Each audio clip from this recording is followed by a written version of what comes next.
बिस्मिल्लाहिर्रहमानिर्रहीम। ये जी गारे सौर का रास्ता है, प्लेन है,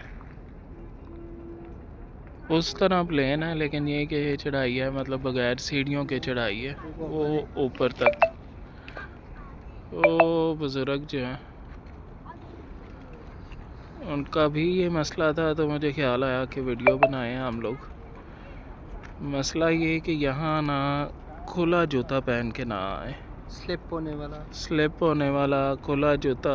कोशिश करें जॉगर्स पहन के आएँ,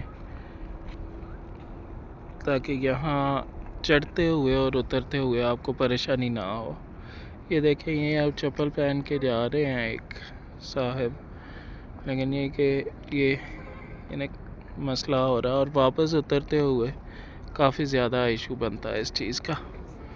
रास्ता आपके सामने है, गारे सौर का रास्ता, ये प्रॉपर नहीं है, जिसकी वजह से ये चीज़ें हैं। और इसके साथ साथ ये कि पानी की कम से कम अपने साथ ना को 3 बोतलें लेके आएँ।